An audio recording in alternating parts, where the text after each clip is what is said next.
person is up close, we're not, yeah, so the hands are down here. It makes a difference because, well, if the person's grabbing me, look where the elbows are. Now, if they were strangling me, then their elbows are here, so it differs. If the person is strangling me realistically, I'm not going to be here. So I'm either going to go underneath here or I'm going to start clawing or whatever because I won't be able to do the move from there. He's a little too flared out. But if he's grabbing me here and I'm looking, my hands are up and I'm scared, I don't want him right in his face because I don't want to, you know, be invasive and have him move him right away without anything happening just at the verbal stage. So I got to kind of keep him a little bit below his field of vision. I'm maintaining a tactile sense on his arms over here as I'm trying to talk to him, passively trying to diffuse the situation. Now, when it comes down to strike, there's a variety of things that can be done here. Okay, there's obviously from here, there's this, but all this involves trapping.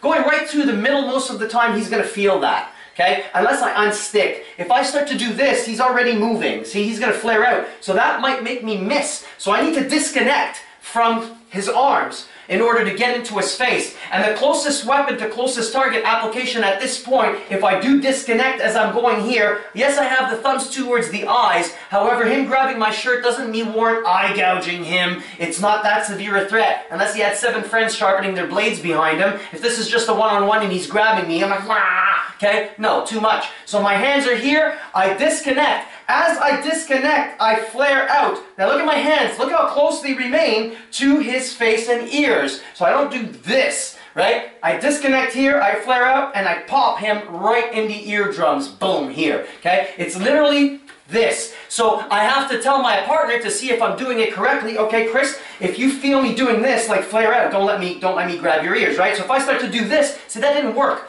Because I did it wrong. Why? Because I did this. I kept my stick on his arm and I went directly and he's feeling that. Now he's moving. But if I did this, watch, don't let me do it. Okay? Now if I'm going slow, look how slow I'm going. I'm still reaching him. He can't stop me. See? Pop, and I'm every time. Now imagine what bam! Now I just popped up his eardrums. Now that's severe damage. Again, be careful.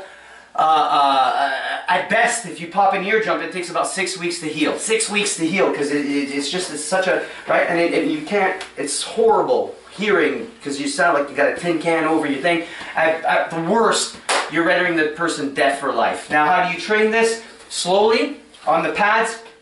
Again, the pads are away from your face. You don't want them too close to you, right? And at the same time, you don't want to overextend yourself. So again, it's not this, the drill. So you don't want to come up and just do this from your hands down here. My hands are up here because the person has grabbed me. I'm keeping a stick. As I disconnect here, I go towards the pads here, I flare out, and I pop and I slam over here. So the drill looks like from here, and I just from here right away, and I pop right into my opponent this way, and I crush here. So I'm in the process of talking, I'm really sorry, and I pop his ears like so. So I'm imagining there's something and I want to squeeze it, like that. Okay? So none of this wide stuff. I disconnect, I pop, crush, and I come right back to my original position. Very basic ear popping drill. Did you want to add something to that? You can extend your pop.